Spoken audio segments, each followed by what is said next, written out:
आशा है कि आप सभी पूर्ण रूप से स्वस्थ होंगे और जो भी आपको ऑनलाइन के माध्यम से पढ़ाया जा रहा है उसे आप बहुत अच्छे तरीके से पढ़ रहे होंगे और समझ रहे होंगे। तो बच्चों, आज मैं आपकी विषय अध्यापिका स्नेहलता श्रीवास्तव कक्षा 6 के बच्चों को पाठ 3 संधि का दूसरा भाग पढ़ाने जा रहे हूँ, जिसे आप ध्यानपूर्वक पढ़ेंगे। आपने पढ़ा संधि। संधि किसे कहते हैं? दो वर्णों या दो शब्दों के मेल को संधि कहते हैं। संधि कितने प्रकार की होती है? संधि 3 प्रकार की होती है। कौन कौन सी? स्वर संधि, व्यंजन संधि और विसर्ग संधि। फिर आपने पढ़ा स्वर संधि के 5 प्रकार होते हैं: दीर्घ संधि, गुण संधि और वृद्धि संधि, यण संधि और अयाधि संधि। तो हम आपको ये बता दें कि स्वर संधि 5 प्रकार की तो होती हैं, लेकिन आपके कोर्स में यानी आपकी कक्षा में सिर्फ 2 संधियां पढ़ाई जाएंगी, एक दीर्घ संधि और एक गुण संधि। इसके बाद जो 3 संधियां बचती हैं ये आप पर कक्षा 7 में पढ़ेंगे। तो आपने दीर्घ संधि के तीनों नियमों को पढ़ा।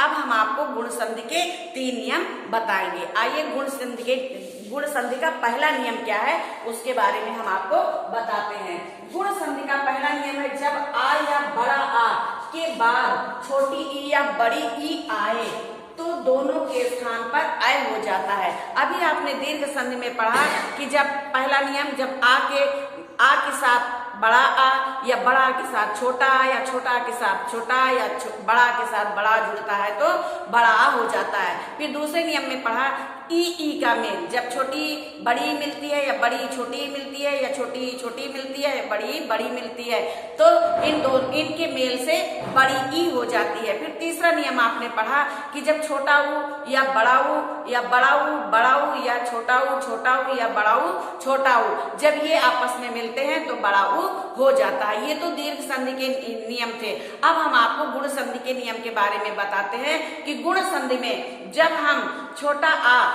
या बड़ा आ, छोटा आ या बड़ा के साथ हम असमान स्वर छोटी ई या बड़ी ई जोड़ते हैं तो दोनों के स्थान पर क्या हो जाता है?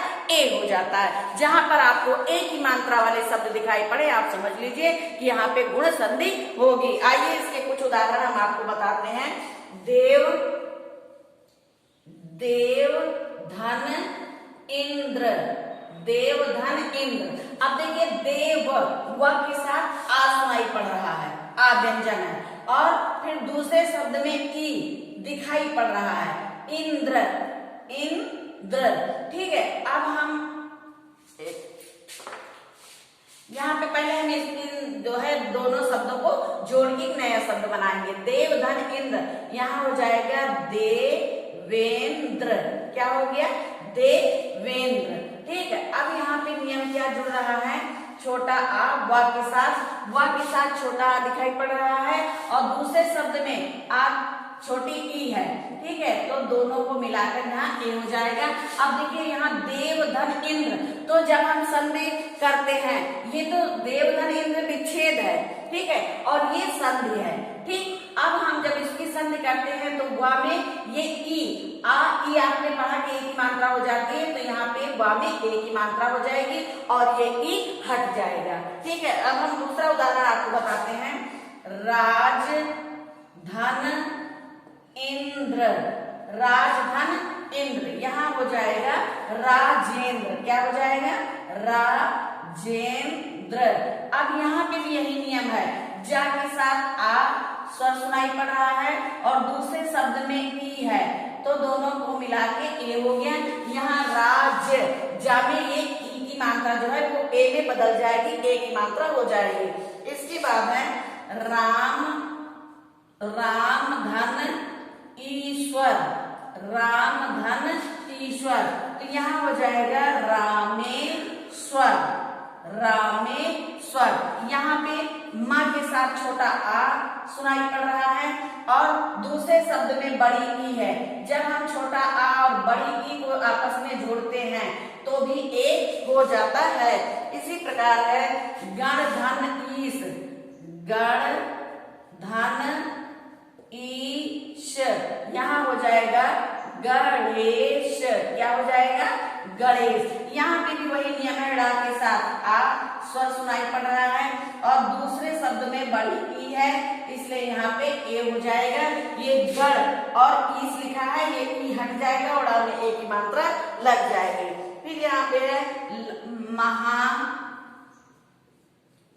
महाधन इंद्र, महाधन इंद्र।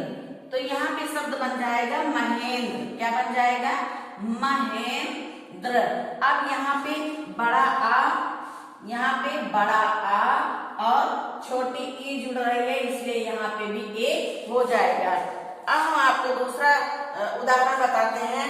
लंका धन ईश, लंका, लंका धन ईश, यहाँ हो जाएगा लंकेश, लंकेश। अब यहाँ पे कौन सा नियम है? का में आ की मात्रा लगी है तो हम यहाँ आ लिख देंगे, और यहाँ पे दूसरे शब्द में बड़ी ई की मात्रा है, बड़ी ई है तो बड़ा आ और बड़ी ई मिलके भी ए हो जाएगा। अब देखिए, छोटा आ के साथ हम ई जोड़ेंगे तो ए हो जाएगा, बड़ा आ के साथ हम ई जोड़ेंगे तो ए हो जाएगा, बड़ा आ के साथ हम बड़ी ई जोड़ेंगे तो ए हो जाएगा, छोटा आ के साथ हम बड़ी ई जोड़ेंगे तो ए हो जाएगा। ये तो गुण संधि का पहला नियम था। ये गुण संधि का हम दूसरा नियम आपको बताएंगे।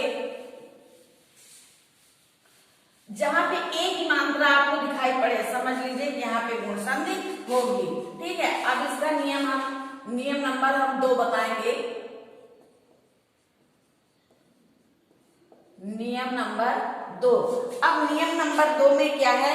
जब हम आ और आ, नियम नंबर 2 में जब हम छोटा आ या बड़ा के साथ छोटा ऊ या बड़ा ऊ जोड़ेंगे तो यहाँ पे हो जाएगा ओ। क्या हो जाएगा?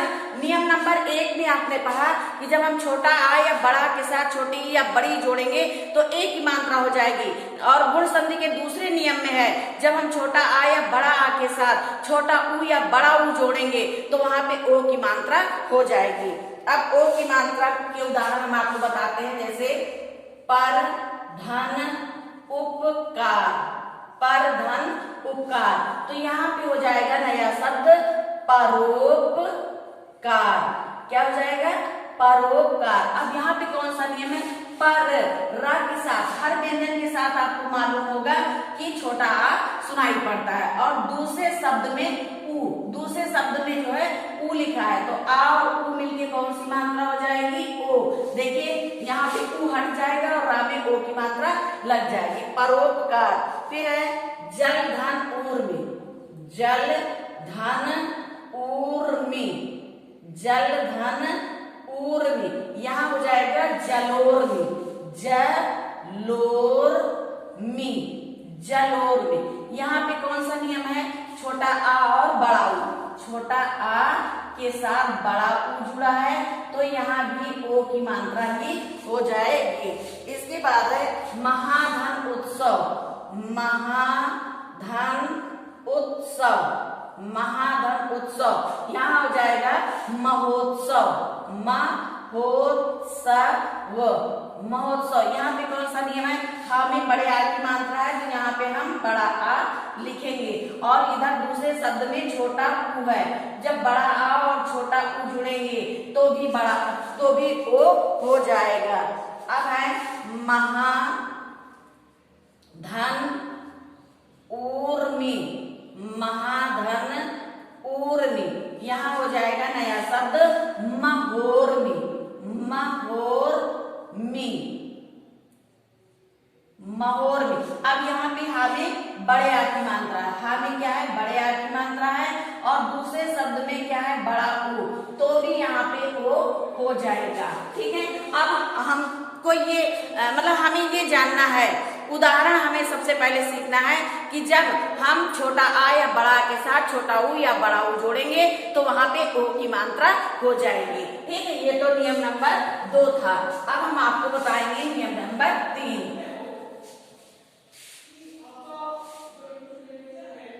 नियम नंबर 3, गुण संधि का नियम नंबर 3 है, जब आ या बड़ा आ के साथ छोटा आ या बड़ा आ के साथ री, री जुड़ता है तो कौन सी मात्रा हो जाती है? अर। कौन सी मात्रा हो जाती है? अर की, अर। इसका उदाहरण है जैसे सप्त धन ऋषि, सप्त धन ऋषि, तो यहाँ हो जाएगा सप्तर्षि। क्या हो जाएगा? सप्तर्षि, सप्तर्षि। अब देखिए यहाँ पे ता है, ता के साथ आ सुनाई पड़ रहा है, आ, और दूसरे शब्द में री है, ये री है। जब आ और री हम आपस में जोड़ देंगे तो क्या हो जाएगा? आ। आप मुंह से बोलिए सप्तर्षि, तो सप्तर्षि को बोलने में अर्थ आता है। इसका दूसरा उदाहरण है ब्रह्मधन ऋषि, यहां हो जाएगा ब्रह्मर्षि।